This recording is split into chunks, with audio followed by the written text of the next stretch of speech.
to begin to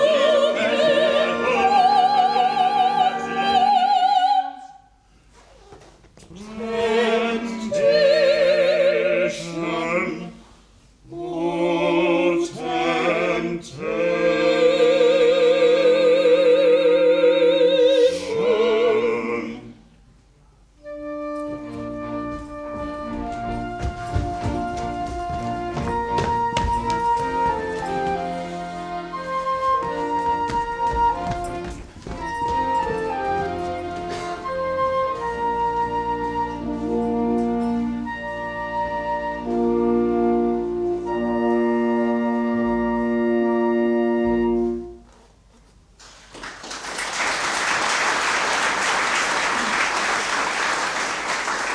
And so, good fellow, you are a jester. Aye, sir. And like most of my jests, out of place. I have a vacancy for such a one. What are your qualifications for such a post? Oh, marry, sir, I have a pretty wit.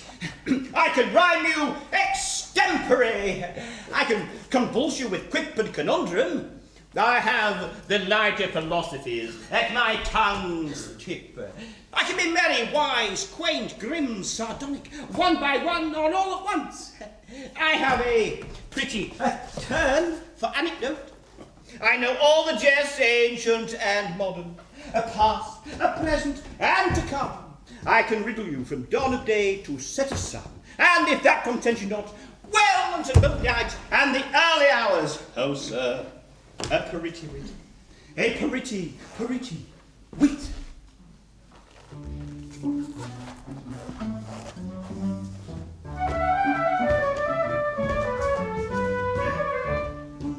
I jive and joke, I kick and crank, for lowly folk, a men of rank. I climb, I craft, I know no fear, I aim my shaft, at prince or peer, and peer, and prince, and prince, and peer. I aim my shaft, and know no fear.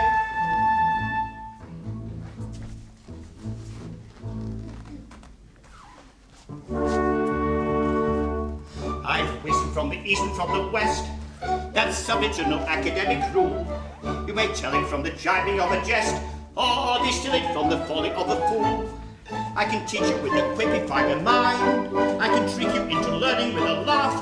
Oh, winner, winner, winner on my folly, and you'll find a grain or two of truth amongst the chaff. Oh, winner, winner, winner on my folly, and you'll find a grain or two of truth amongst the chaff. I can set a bragger quelling with a quip. Be upset I can wither with a whim. He may wear a merry laugh on his lip, but his laughter has an echo that is grim. when they're offered to the world in many guise, and pleasantries are swallowed with a will. Oh, he who make his fellow creatures wise must always kill the philosophic pill. Oh, he who make his fellow creatures wise must always kill the philosophic pill.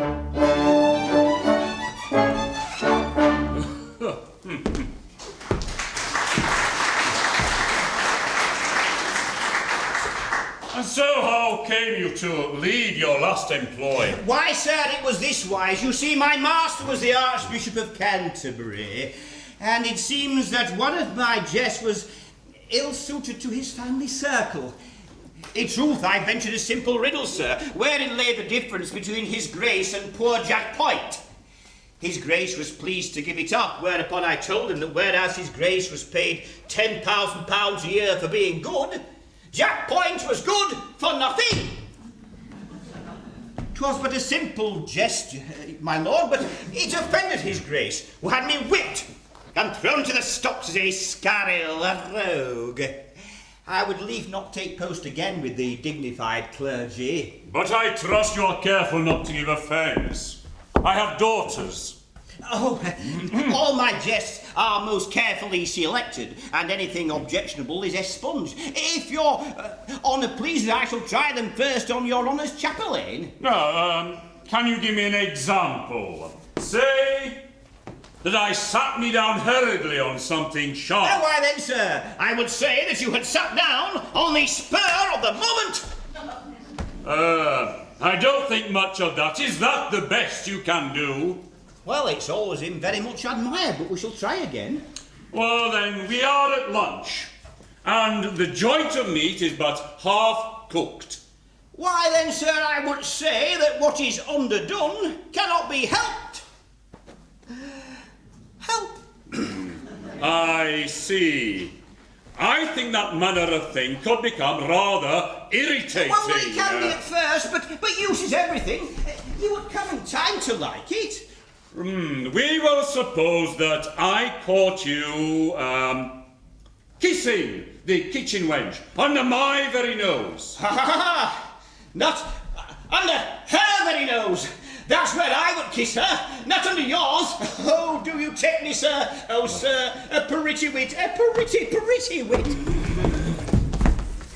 I must see the maiden approaches. Follow me, and we will discuss this matter at length. In my library. I am your worship's servant, or at least I hope I soon shall be. But before we adjourn to talk about a more serious topic, wherein lays the difference between a cook's brain pan and an overwound clock?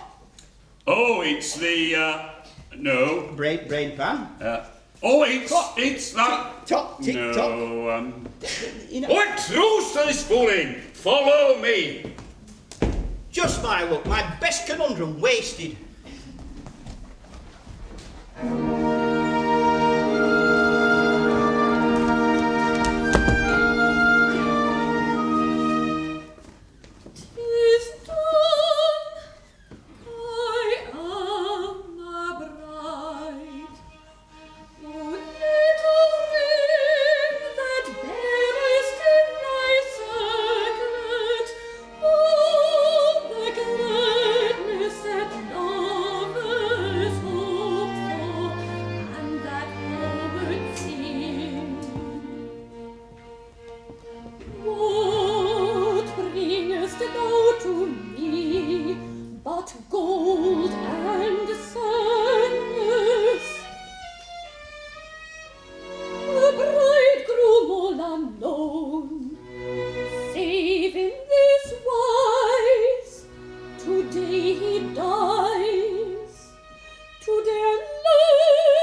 'Tis an odd freak for a dying man and his confessor to be closeted alone with a strange singing girl.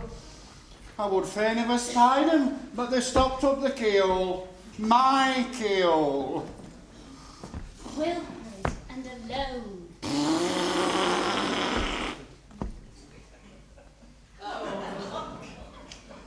Now, what could he have wanted with her? That's what puzzles me. And now to get the keys. Wilfred! Has no reprieve arrived? None. Thine adored Fairfax is to die. Nay, thou knowest I have naught but pity for the poor condemned gentleman. Oh, I know that he who is about to die is more to thee than I, who am alive and well. Why, that were without reason, Master Wilfred. Did they not say that a live ass is better than a dead lion? Oh, I didn't mean that. Oh, they say that, do they? It's unpardonably rude of them, but I believe that's the way they put it. Not that it applies to thee, whom art clever, beyond all telling. Oh, aye, as an assistant tormentor. Nay, as a wit and a humorist, and a most philosophic commentator on the vanity of human resolution. Well, truly I have seen great resolution give way under my persuasive methods. In the nice regulation of a thumbscrew, in the 100th part of a single revolution lieth all the difference between stony reticence and a torrent of impulsive unbosoming that the pen can scarcely follow. I am a mad wag. Thou art a most delightful and light-hearted companion, Master Wilfred. Thy anecdotes as the torture chamber make the prettiest hearings. I am a pleasant fellow and I choose. I believe I am the merriest dog that barks. We might be passing happy together. Perhaps, I do not know. For thou wouldst make a most tender and loving wife. Aye, to one whom I really love. For there is a wealth of love within this little heart, saving up for... Oh, I wonder who. Now of all the world of men, I wonder who. To think that he whom I am to wed is alive and somewhere, perhaps far away, perhaps close at hand. And I know him not. Seems I am wasting time not knowing him.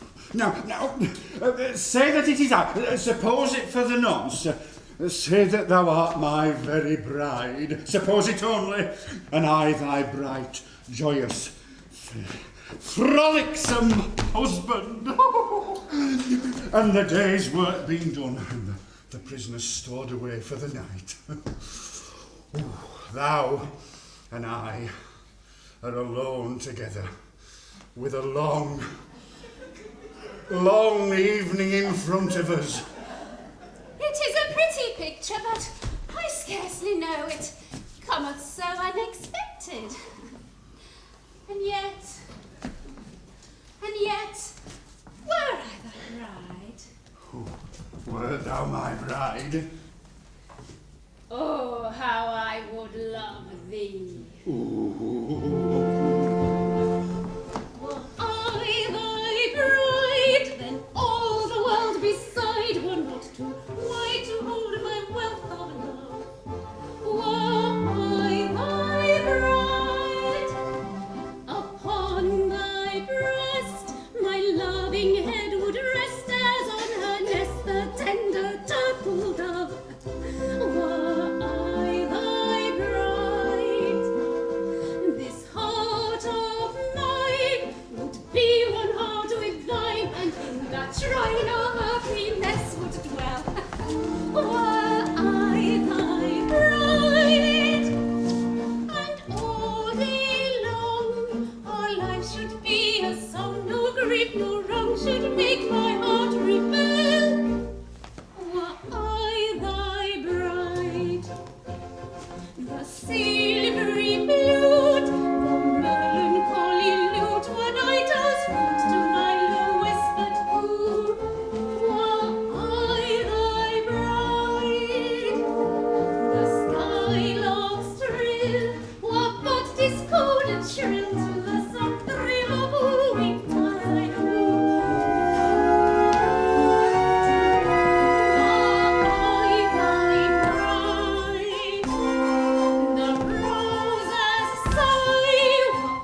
no, thou art not.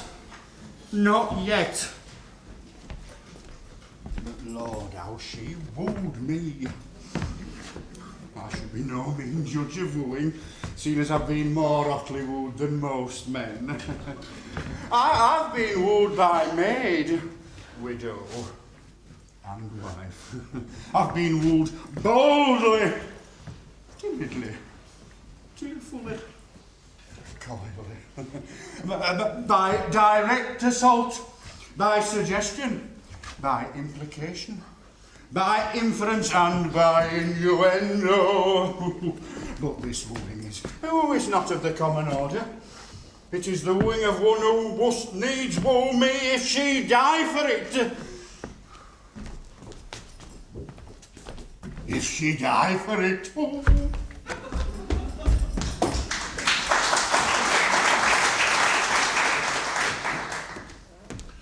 The deed is so far safely accomplished. The slybugs, how she wheedled him. What a helpless ninny is a love-sick man. He is but a lute in a woman's hands, and she plays upon him whatever tune she will. But soft, the colonel comes, and he's just in time, for the yeoman parade here in 2 minutes for his execution. My good and kind friend, thou runnest a grave risk for me. That's no risk. You make a brave yeoman. I warrant no one here will recognise you. Now, this ruff is too high. Here's your halberd, sir. Now, hold it thus. And remember, you are my brave son, Leonard Merrill. If I may not bear mine own name, there is none other I would bear so readily. Well, put a brave face on it, sir, for they come.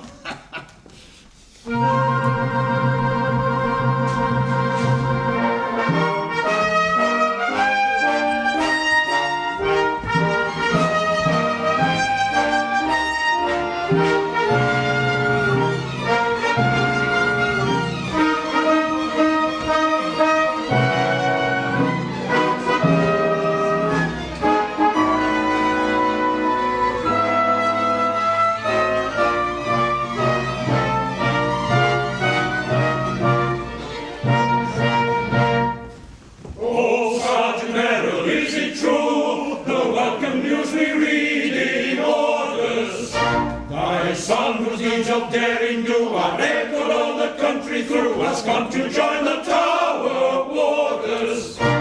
If so we come to meet him, that we may fitly greet him, and welcome his arrival here with shout and cheer and cheer. Hurrah! Hurrah! Hurrah! The Tower warders, thirsty wars along, suckled on gunpowder and leaned on glory. Behold my son, who's also drawing on, upon the theme of many a song and story. Forgive his aged father's pride, not hear his aged father's sympathetic tear.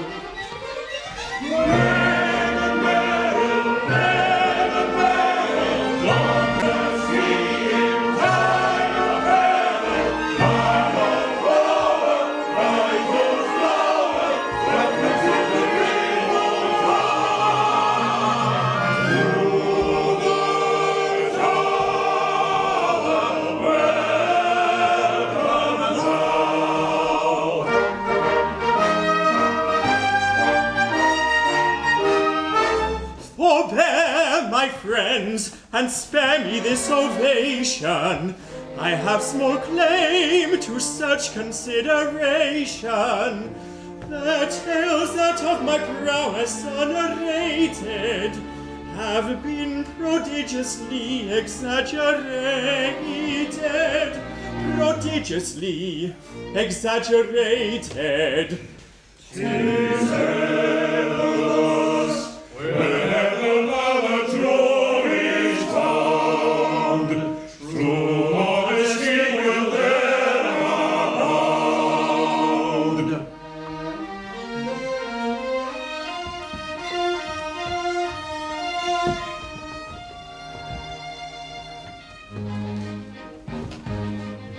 thou not all Leonard Merrill's standard lost in last campaign? Rescue it with deadly peril, bear it safely back again. Leonard Merrill at his peril, bore it safely back again. Didst thou not, when prisoner taken, and debarred from all escape, face with gallant heart unshaken, death in most appalling shape? Leonard Merrill faced his peril, death in most appalling shape. Truly I was to be pitied, having but an hour to live. I reluctantly submitted, I had no alternative. Oh, the tales that are related of my deeds of daring do have been much exaggerated, very much exaggerated. Scarce a word of them is true. Scarce a word of them is true. They are not exaggerated, not at all exaggerated, could not be exaggerated. Scarce a word of them is true.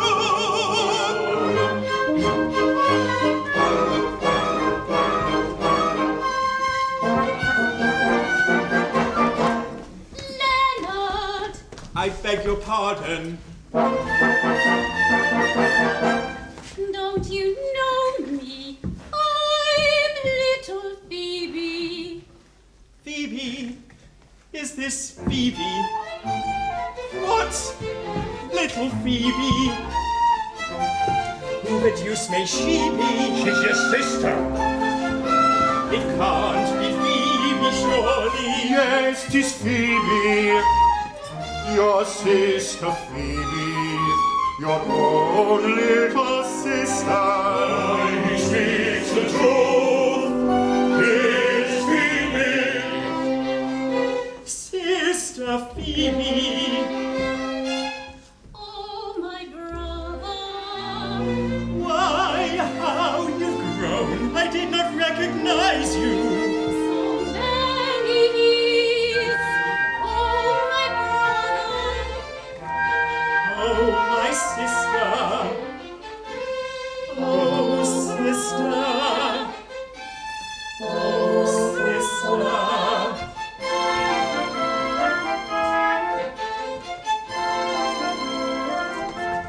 I hug him, girl. There are three thou mayst hug, thy father and thy brother and myself. Thyself, forsooth, and who art thou thyself? Good sir, we are betrothed. Or more or less. But rather less than more. For thy fond care I do commend thy sister. Be to her an ever-watchful guardian, eagle-eyed, and when she feels, as sometimes she does feel, disposed to indiscriminate caress, be thou at hand to take those favours from her. To take those fingers from her. Yes, yes, be that hand to take those favors from me. To thy fraternal care, thy sister I commend. From every lurking snare, thy lovely charge defend. And to achieve this end, O grant, I pray, this boon. O grant this boon. She shall not quit thy sight from morn to afternoon, from afternoon to night, from 7 o'clock to 2, from 2 to eventide, from dim twilight to 11 at night, from dim twilight to 11 at night. She shall not quit thy side. From morn to afternoon, from afternoon till midnight, she shall not quit thy side. So amiable I've grown, so innocent as well. The divine laughter known, the consequences felt, no mortal can foretell. So grant, I pray, this boon, so grant this boon. I shall not quit thy side, from morn to afternoon, from afternoon to night, from 7 o'clock till 2, from 2 till eventide, from mid-twilight till long of night, from mid-twilight till long of night. I shall not quit thy side. From morn to afternoon, from afternoon till midnight, she shall not quit thy side. With brotherly readiness for my fair sister's sake, at once I answer, yes, that task I undertake. My word I never break, I freely grant that boon, and I'll repeat my plight from morn to afternoon, from afternoon to night, from 7 o'clock till 2, from 2 to evening meal, from dim twilight to 11 at night, from dim twilight to 11 at night. The compact I will seal. From afternoon till 11 at night, she shall be grass as moon.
cross I bear.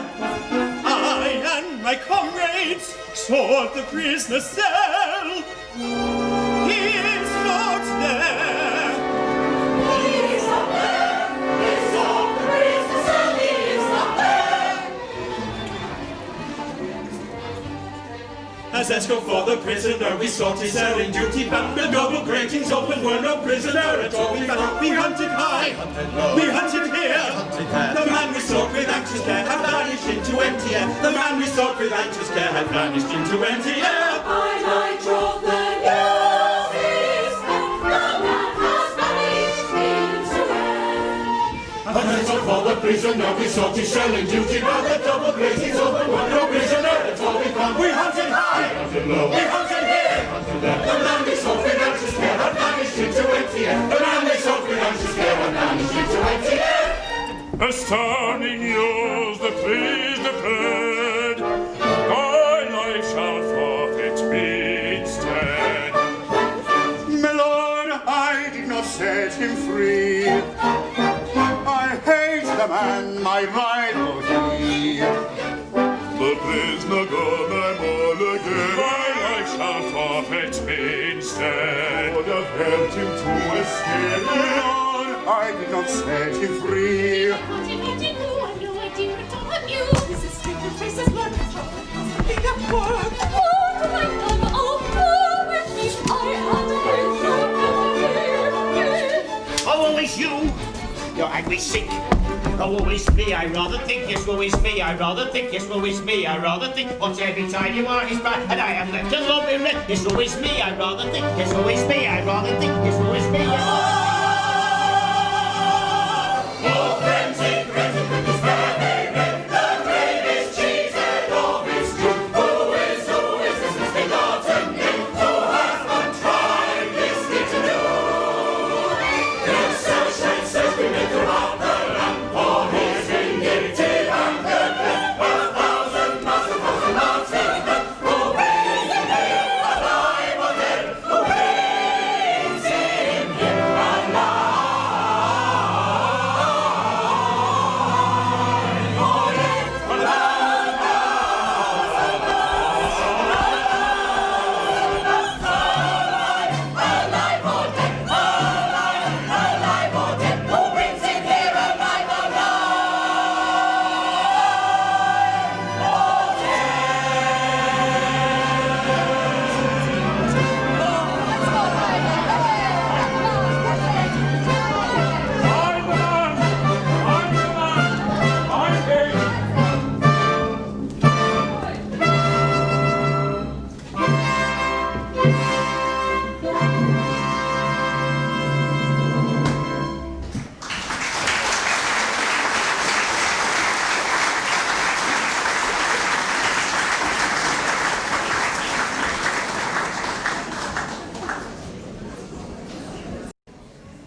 mouse, every crevice in the key, where a beetle black will be, every outlet, every drain, how we search, but all in vain, all in vain.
The merry jests of Hugh Ambrose.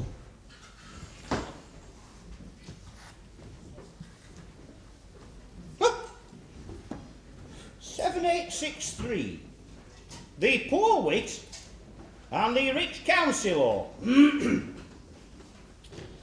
A certain poor wit, being an hungered, met a rich counsellor. Marry, fool, quoth the counsellor, whither away? I, replied the poor wag, in that I have eaten naught these 2 days, I do whither away. And that right rapidly. The counsellor laughed hugely, and gave him a sausage. That rich counsellor was easier to please than my new master, the lieutenant. I would like to take post under that counsellor.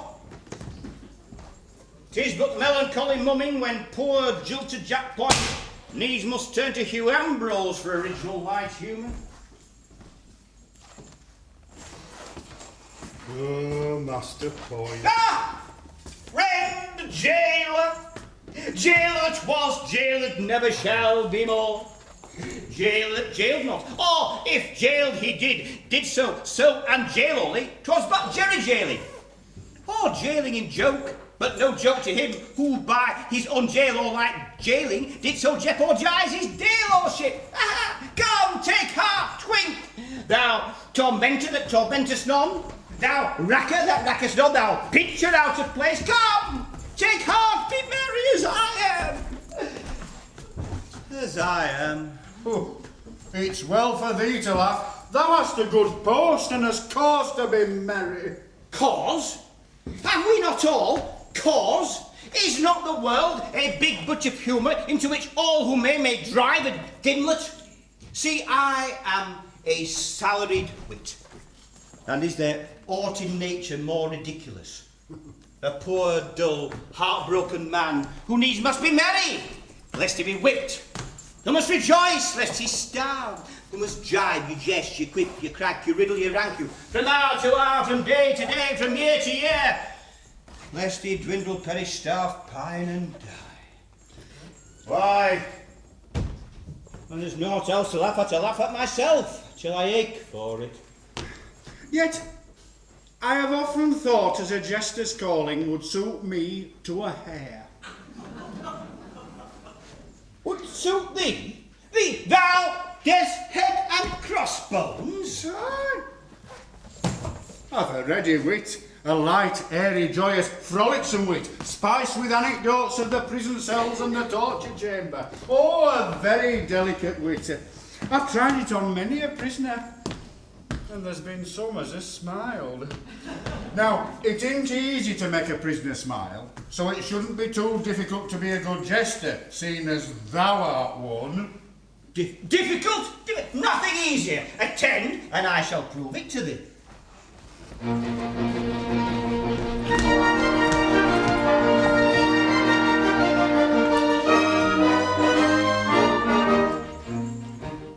Our private buffoon is a light-hearted loon if you listen to popular rumour. From the morn to the night he is joyous and bright, and he bubbles with wit and good humour.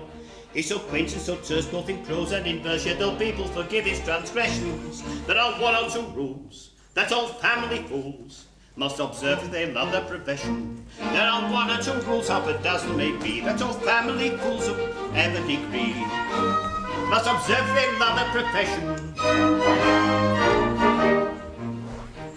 If you wish to succeed as a jester, you'll need to consider each person's auricular. What is all right for B might quite scandalise C, for C is so very particular. Her D may be dull, and he's very thick skull is as empty of brains as a ladle, and F is F sharp, and will cry with a cop. That is heard your best joke from his cradle.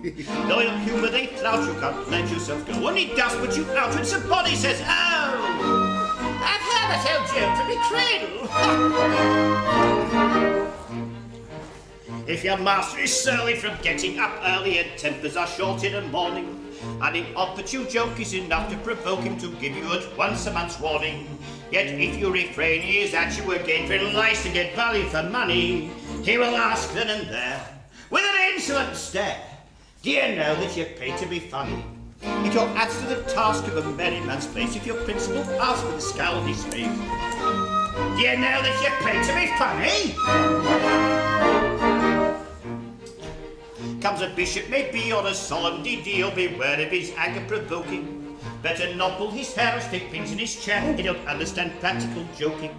If the jest that you crack have an orthodox neck, you may get a blunt smile from these sages. But should it by chance be imported from France, half a crown is docked out of her wages. It's a general rule, though your ceiling may quench, if the family fool tells a joke that's too French. Half a crown is docked out of your wages.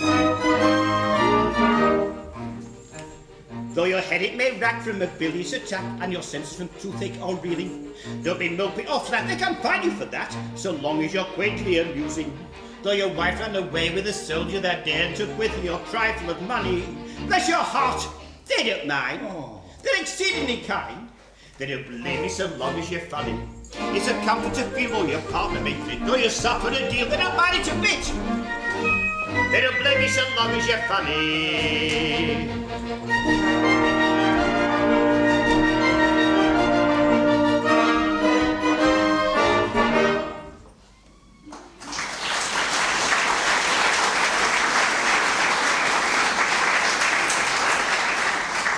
So, you would be a jester, eh?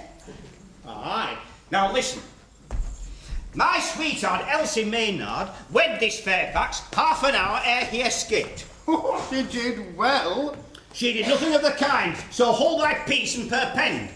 For while he liveth, she is dead to me, and I to her, and my jokes and jests notwithstanding, I'm the saddest and sorriest dog in England. Thou art a very dull dog indeed.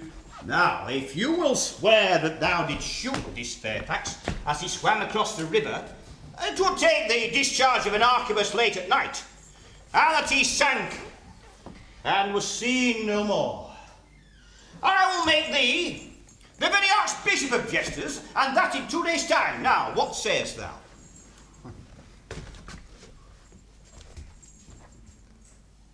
I am to lie. Aye, heartily, but thy lie will be a lie of circumstance, which I will corroborate with evidence of eyes, ears, and tongue. Well, and thou wilt make me a jester?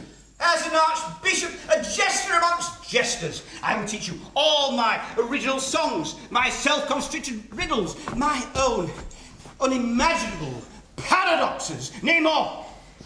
I shall reveal to thee the source whence they came. Now, what sayest thou? Well, If it is but a lie thou wantest of me, I hold it cheap enough, and I say yes, it is a bargain.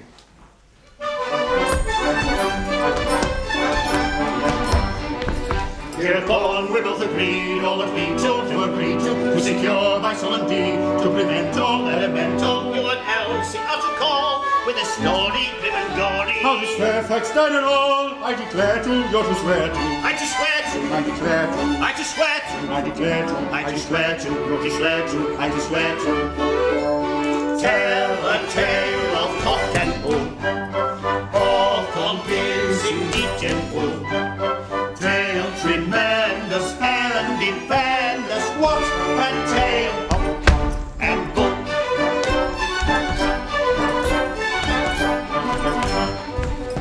In return for your part, I am undertaking to instruct you in the art of amazing, of a jest, jesting free, high ambition, proposition, And a lively will I be, wagga-wagging, never flagging. wagga-wagging, Never flagging, wagga-wagging, never flagging. wagga-wagging, never flagging, wagga-wagging. Tell a tale of cock and bull, of convincing detail full. Tale tremendous and defenders, what a tale of cock and bull. What's a tale of cock? What's a tale of cock? Cockable, cockable, cockable. And defenders, what's a tale of cock and bull?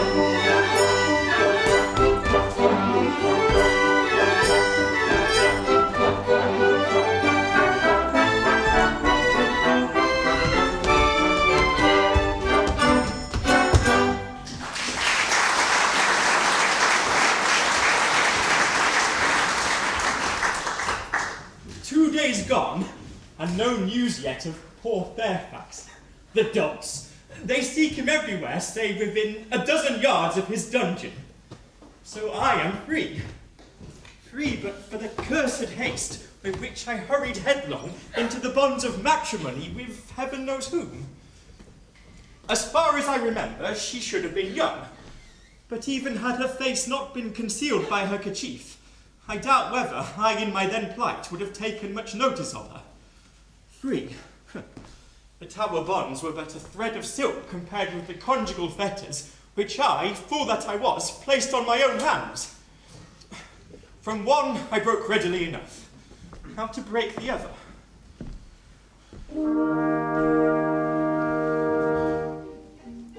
Free from his fetters grim, free to depart, free both in life and limb, in all but heart, bound to an unknown bride, for good and ill. Is not one so tight, a prisoner still, a prisoner still. Is not one so tied, a prisoner still.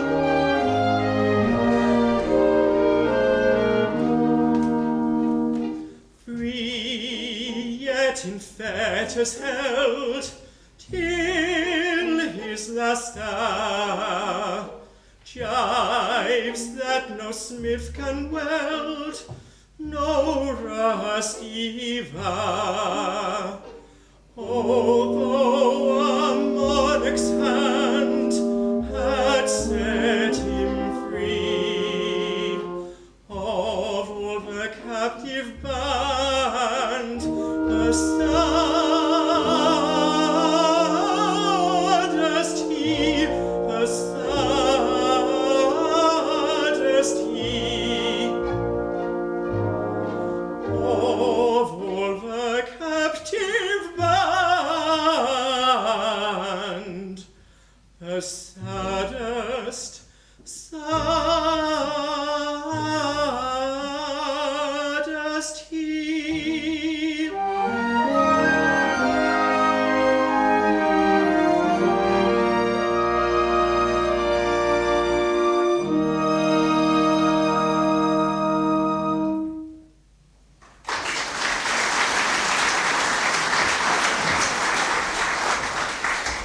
Sergeant Merrill. How fares thy pretty charge, Elsie Maynard? Well enough, sir. She's quite strong again and leaves us tonight. Thanks to Dame Carruber's kind nursing, eh? Aye, deuce take the old witch. 'Twas a sorry trick you played me, sir, to bring the fainting girl to me. For it gave the old lady an excuse to take up her quarters in my house. And for the last 2 years I've shunned her like the plague. Another day of it and she would have married me. Good Lord, here she is again. Eileen, go. No, Sergeant Merrill, don't go. I have something of grave import to say to thee. It's coming. I' faith, I think I'm not wanted here. Nay, Master Leonard, I've naught to say to thy father that his son may not hear. True, I'm one of the family now. I had forgotten. 'Tis about this Elsie Maynard. A pretty girl, Master Leonard. Aye, fair as peach blossom. What then? She hath a liking for thee, if I mistake not. With all my heart. She's as dainty a little maid as you'll find in a midsummer day's march. Then be warned in time, and give not thy heart to her. Oh, I know what it is to give my heart to one who will have none of it. Aye, she knows all about that. And why is my boy to take heed of her, Dame Carruthers? She's a good girl. Good girl? Good enough for aught I know, but she's no girl. She's a married woman. A married woman? Tash, old lady. She's promised to Jack Point, the lieutenant's new jester. Tash in thy teeth, old man. As my niece Kate sat by her bedside, this Elsie slept, and as she slept she moaned and groaned, and turned this way and that way, and... How shall I marry one I've never seen? Quoth she, then... 100 crowns. Quoth she, then... Is it certain that he shall die in an hour? Quoth she, then... I love him not, and yet I am his wife. Quoth she, is it not so, Kate? Aye, aunt, 'tis even so. Art thou sure of all this? Aye, sir, for I wrote it all down on my tablets. Now mark my words. 'Twas of this Fairfax she spake, and he is her husband. I will swallow me kirtle. Is this true, sir? True, why the girl was raving. Why should she marry a man who had but an hour to live? Marry? There be those that would marry but for a minute, rather than die old maids. Aye, and I know one of them.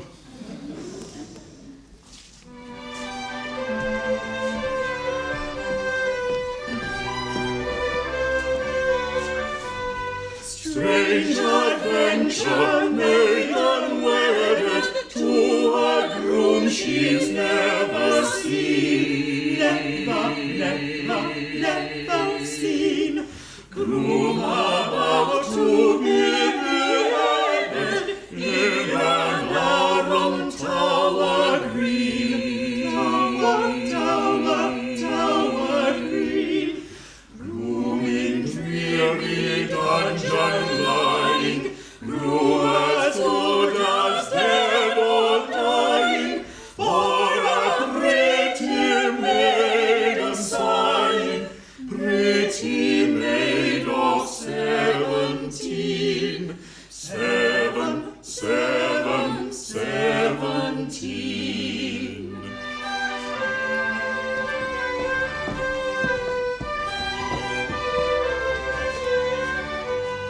Strange adventure that we're trolling, modest maid and gallant groom. Gallant groom.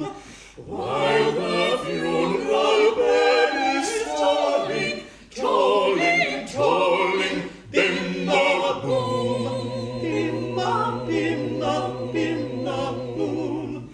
Modest maiden will not tarry, though but 16 years she'll carry. She must marry, she must marry, though the altar be a tomb.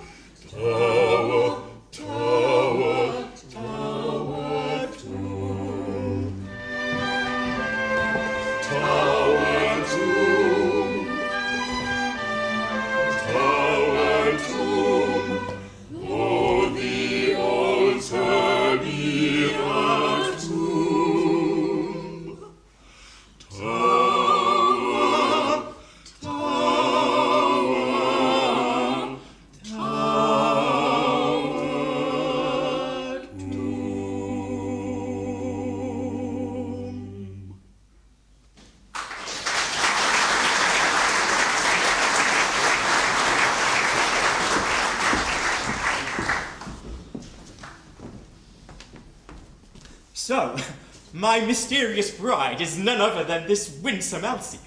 By my hand, 'twas no such ill plunge in fortune's lucky bag. I might have fared worse with my eyes open. But she comes. Now to test her principles, 'tis not every husband has a chance of wooing his own wife. Mistress Elsie. Master Leonard. So, thou leavest us tonight? Yes, Master Leonard. I've been kindly tended and almost fear I'm loath to go.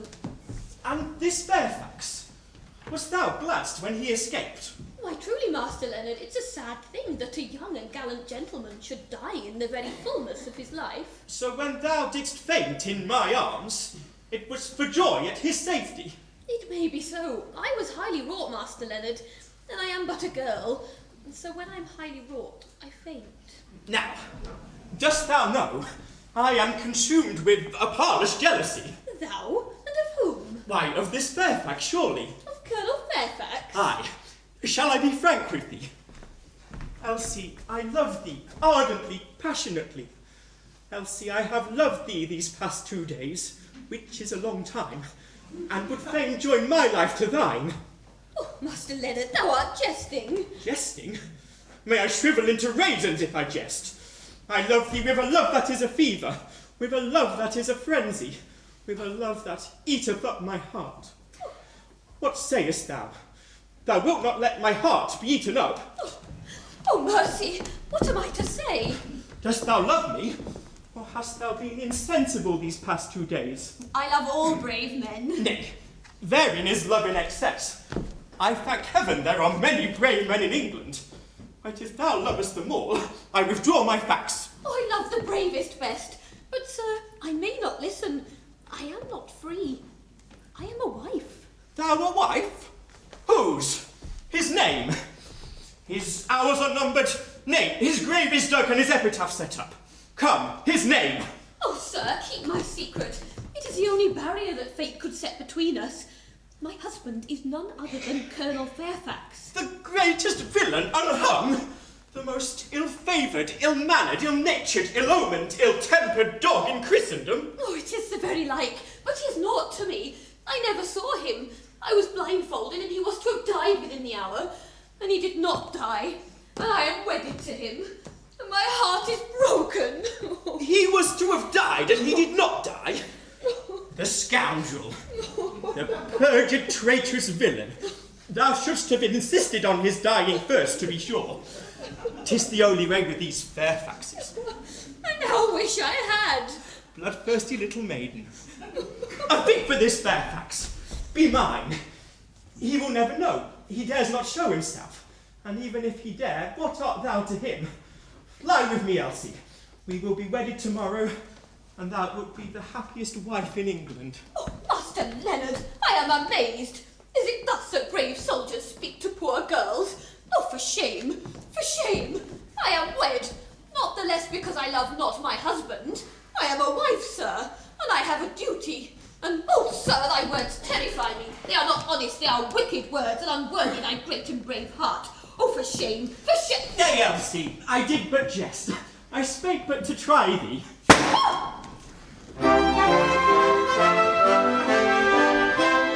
Hark! What was that, sir? Why, an arquebus fired from the wharf, unless I much mistake. Strange, and at such an hour. What can it mean?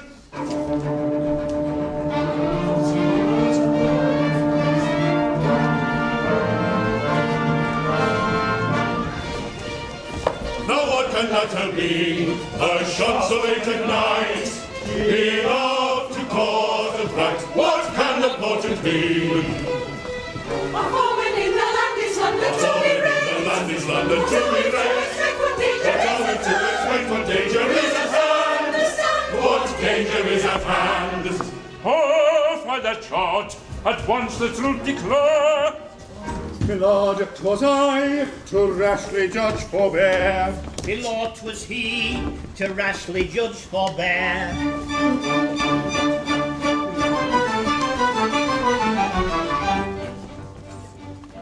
Like a ghost its vigil keeping. Or the spectre all appalling. I beheld a figure creeping. I should rather call it crawling. He was creeping. He was crawling. He was creeping.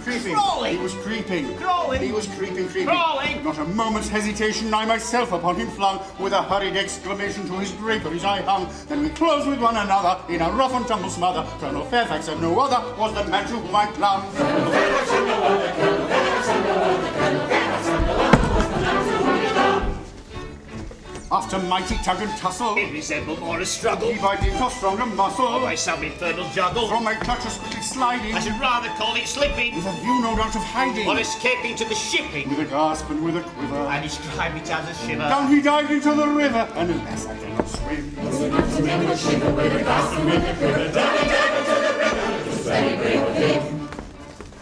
Ingenuity is catching, with a view my king of pleasing, after Boston century snatching, I should rather call it seizing, with an ounce or two of lead I dispatch him through the head. With an ounce or two of lead he dispatched him through the head. I discharged it without winking, little time I lost in thinking, like a stone I saw him sinking. I should say a lump of lead. I discharged it without winking, little time he lost in thinking, like a stone I saw him sinking. I should say a lump of lead. Like a stone the boy I said. Like a heavy lump of lead. Like a stone the boy I said. Like a heavy lump of lead. Anyhow the man is dead, and whether stone or lump of lead. Anyhow the man is dead, and whether stone or lump of lead. I'll be blessed and such a season, but the view is king of pleasing. I'll be blessed and such a season, but the view is king of pleasing. If we shot him through the head, and it's very, very dead, and it matters very little whether stone or lump of lead. It is very, very certain that it's very, very dead. Stone. Lead. Oh. The river must be trod, no time be lost. The body must be found at any cost. To this attend, without undue delay. So set to work with what dispatch we may. Yes, yes, we'll set to work with what dispatch we may.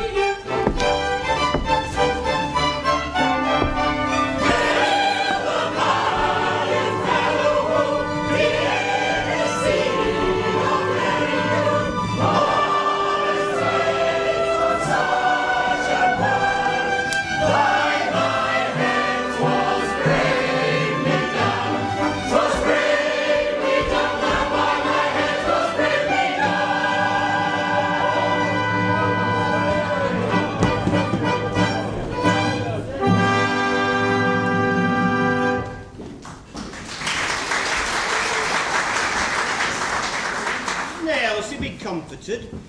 This Fairfax was a pestilent fellow, and as he had to die, he may as well die thus as any other way. It was a good death. Nevertheless, he was my husband, and had he not been, he was still a living man. And so by your leave, Master Point, my tears may flow unchidden.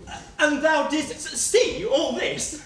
Oh, yes, with both eyes, this and that. I mean, the evidence of one eye is naught. He may lie. But when it's corroborated with the evidence of the other, that is good evidence which none may gainsay, and here they are in court, ready to swear to him. But art thou sure it was Colonel Fairfax? Saw you his face? Oh, yes. And a plaguely ill-favoured face, too. A hangdog face. A felon face. A face to frighten the headsman and make him strike a eye. Oh, a plaguely bad face. Take my word for it. See how they laugh? 'Twas ever thus with simple folk. An accepted wit has merely to say Granville, fetch that cloth. And they laugh the ribs out. If ever I shall come back to life, thou shalt pay for this, Master Point. Now, Elsie, as thou art free to choose again, behold me. I am young and well-favoured. I have a pretty wit. I can jibe you, jest you, quip you, crank you, Tush, man! Thou knowest not how to woo. 'Tis not to be done with time-worn jests and threadbare sophistries, with quips, conundrums, rhymes, and paradoxes. 'Tis an art in itself, and must be studied gravely and conscientiously.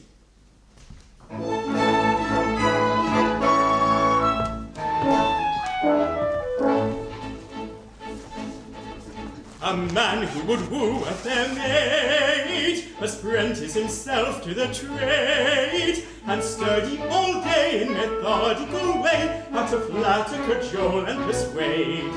He must prentice himself at 14, and practice from morning till e'en.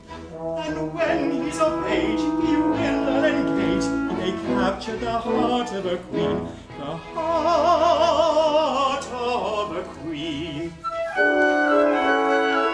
It is purely a matter of skill, which all may attain if they will. But every Jackie must study the deck if he wants to make sure of his Jill.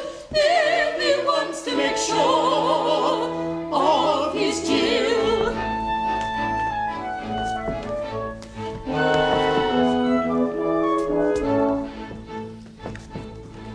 If he's made the best use of his time, his tweak is so carefully lined that every bird will come down on his bird, whatever its plumage or line. He must learn that the thrill of a touch may mean little or nothing or much. It's an instrument rare to be handled with care and ought to be treated as such. Ought to be treated as such. It's purely a matter of skill, which all may attain if they will.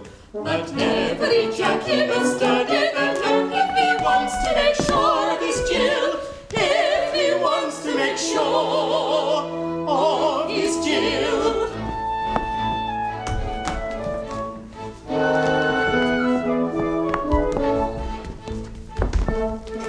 Then a glance may be timid or afraid, it may vary in mighty degree, from an impudent stare to a look of despair that no maid without pity can see. And a glance of despair is no guide, it may have its ridiculous side, it may draw you a tear, or a bounce of the ear.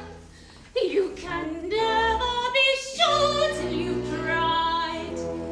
Never be sure till you've tried. It's purely a matter of skill, which all may attain if they will. But every Jackie must study the deck if he wants to make sure of his Jill. If he wants to make sure of his Jill. To be study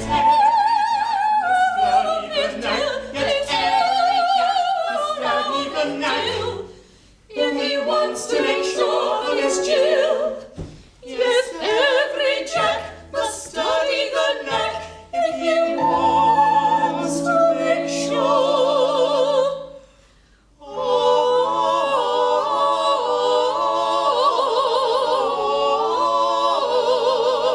of his Jill.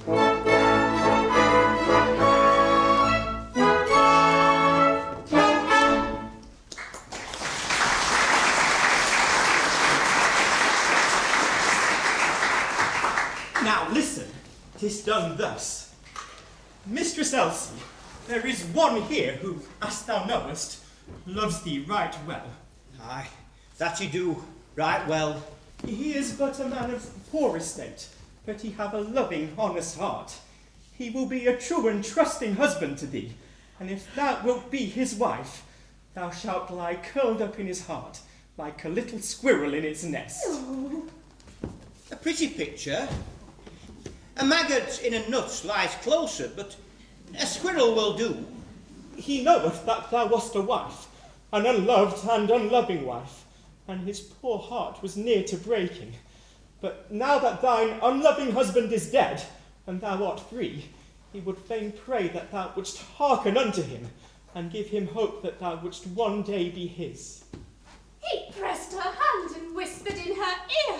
Odds bodkins, what does it mean? Now, tell me, sweetheart, wilt thou be this poor good fellow's wife? Is the good brave man... Is he a brave man? So men say. That's not true, but we'll let that pass. If the good brave man could love a poor, penniless, untaught maid... We do, but we'll let that pass. Then I will be his true and loving wife, and that with my heart of hearts. My own dear love! Oh, why? What sort of I mean, an advocate may have his fee, but methinks that thou art overpaying thyself. Nay, that is for Elsie to say. I promised thee I would show thee how to woo, and herein lies the proof of the virtue of my teaching. Go thy and apply it elsewhere. When a wooer goes a-wooing, what is truer than his troth? Maiden hushing all his suing, only blushing, bravely coy, bravely coy. Only blushing, All the happy days of doom. all the happy days of dooming, all the sighing and the suing, when a wooer goes a-wooing, all the sweets that never cloy. When a brother leaves his sister for another, sister weeps, 'tis that trickle, 'tis that blister, 'tis but meekle, sister reaps, 'tis that trip, 'tis that blister. All the doing and undoing. All the doing and undoing, all the sighing and the suing, when a brother goes a-wooing, and the sobbing sister weeps. When a jester is outwitted, feelings fester, heart is led, food for fishes, only fitted, jester wishes he was dead. Food for fishes, only fitted, jester wishes he was dead. All the doing and undoing, all the sighing and the suing, when a jester goes a-wooing, and he wishes he was dead. All the doing and undoing, all the sighing and the suing, when a jester goes a-wooing, And he wishes he was dead. he wishes he was dead.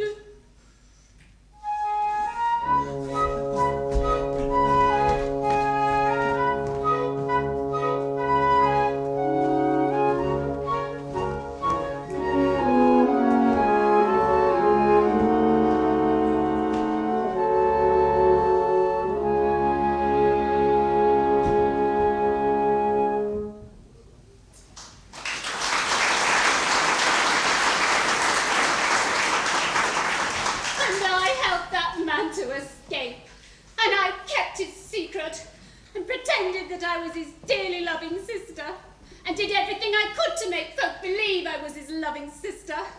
And this is his gratitude. Oh, before I pretend to be sister to anyone again, I'll turn nun, and be sister to everyone, one as much as another. In tears, eh? What a plague art thou grizzling for now? Why am I grizzling?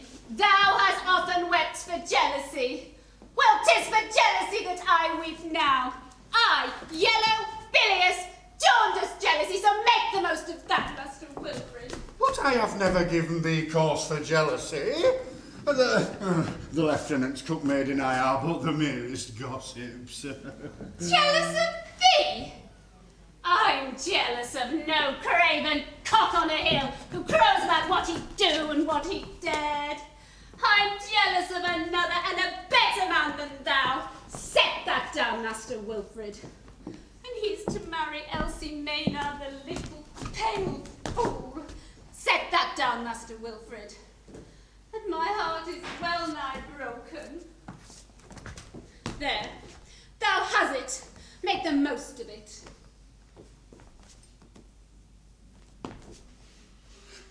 The man thou lovest is to marry Elsie Maynard.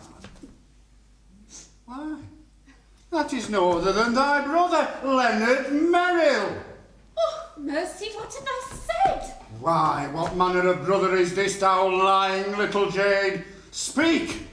Who is it, this man that thou hast called brother, and kissed, and coddled, and fondled? With my connivance too. Oh, Lord, with my connivance.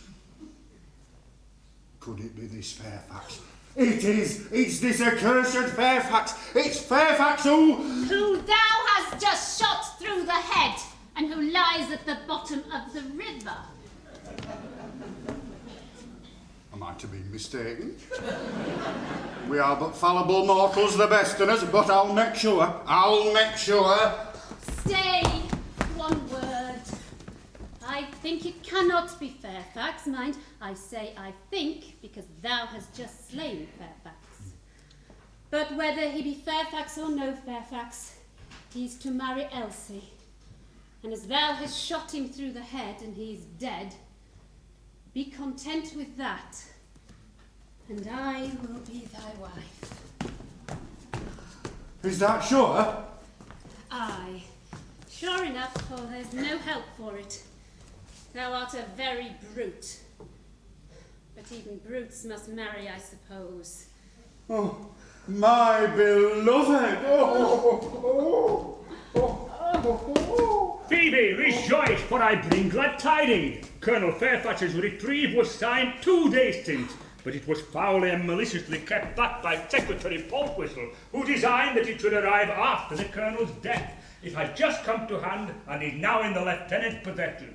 The Colonel is free! Oh, kiss me!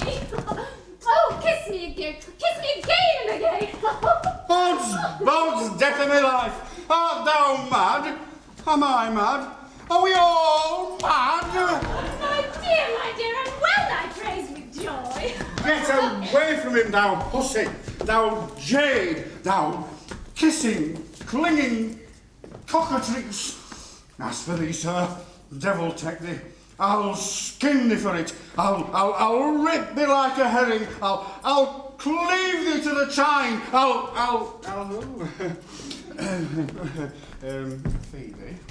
Phoebe, who is this man? Oh, peaceful, this is my brother. Another brother? Are there any more of them?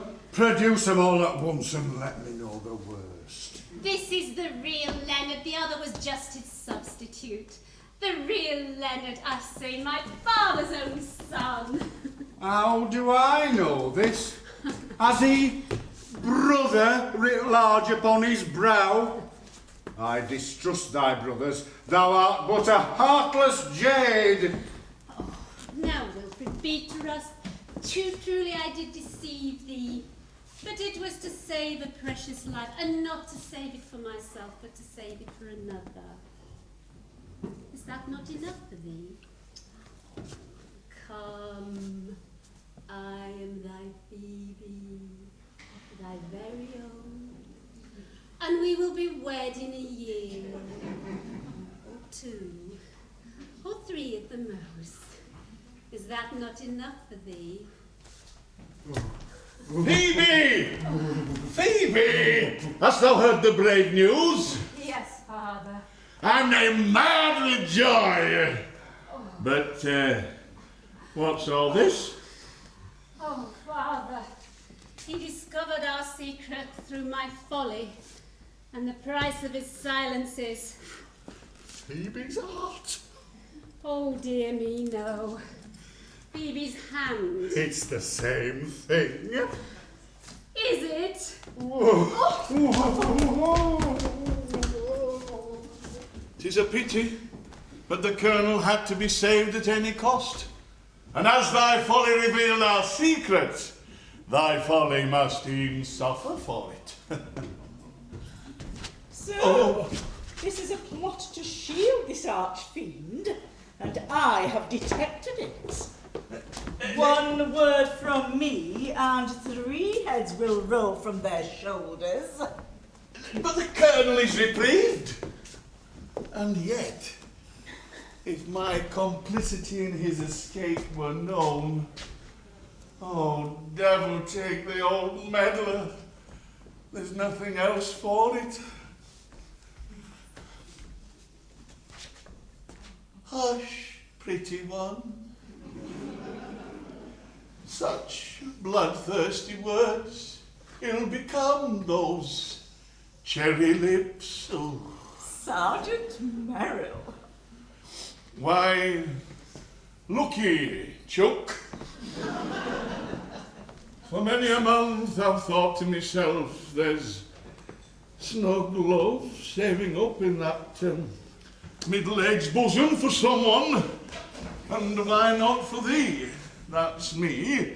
So hearken and tell her that's thee, that thou, that's me, lovest her, thee. And anyway, I'm a miserable old man and I've done it and that's me. But not a word about Fairfax. The price of thy silence is... Merrill's heart. Oh no, Merrill's hand. It's the same thing. Is it?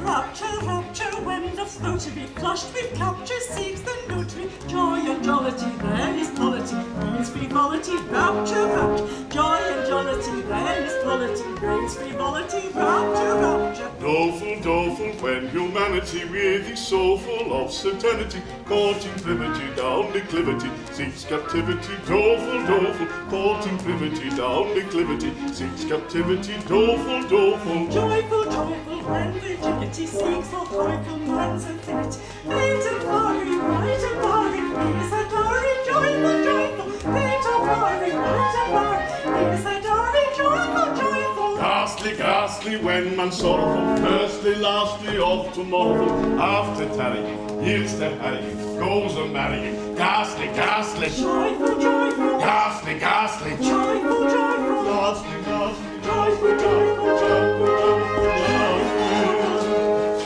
rapture, rapture, when humanity wills to be so full of certainty, courting gravity, bound declivity, brings captivity. rapture, rapture, Courting gravity, bound declivity, brings captivity.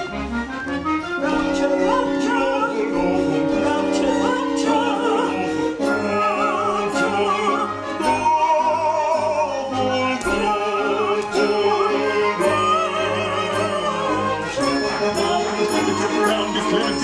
Captivity, golden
I bring to the news, no peril, it is for thee to say. Thy husband lives, and he is free, and comes to claim his bride this very day. No, recall the words, it cannot be.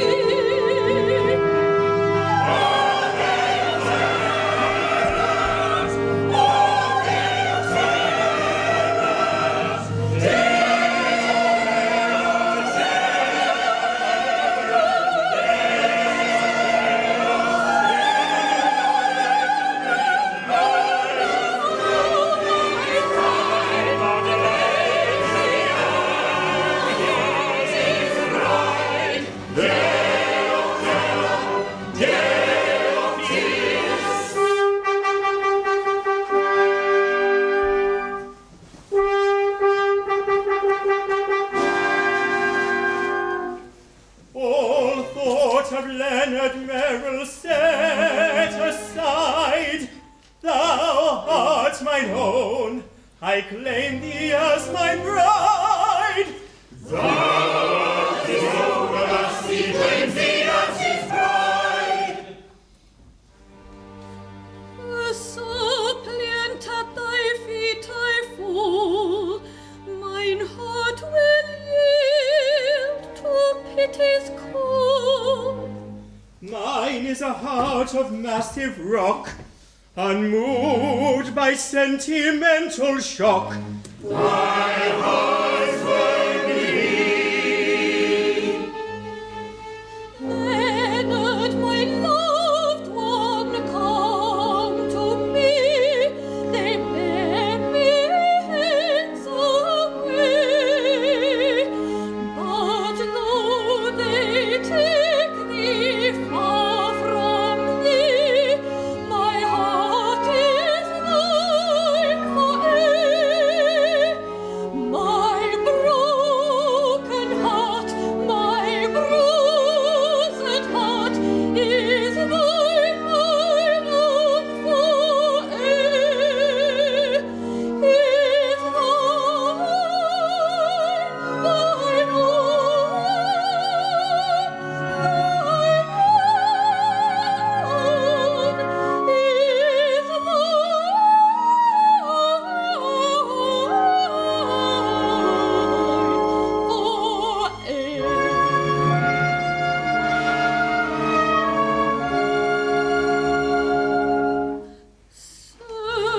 I obey.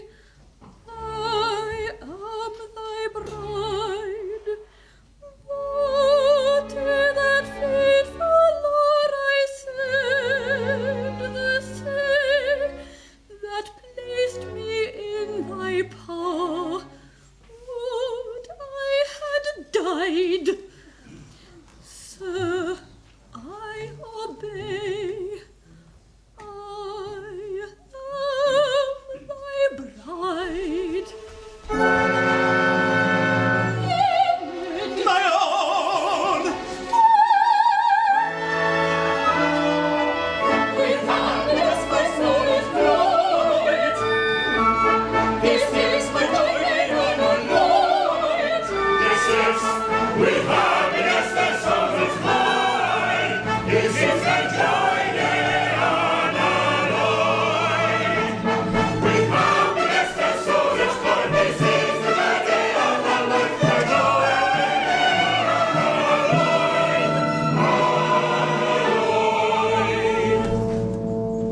Oh, thoughtless crew, you know not what you do. Attend to me and shed a tear or two. For I have a song to sing. Oh, Sing me your song,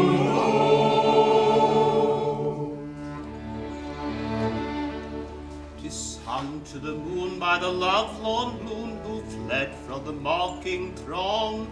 Oh, it's a song of the merry man, moping mum, whose soul was sad, whose glance was glum, who sipped no sup, and who craved no crumb, as he sighed for the love of a lady. Lady, lady, misery me like a lady. He sipped no sup, and he craved no crumb, as he sighed for the love of a lady. I have a song to sing, oh. What is your song, oh?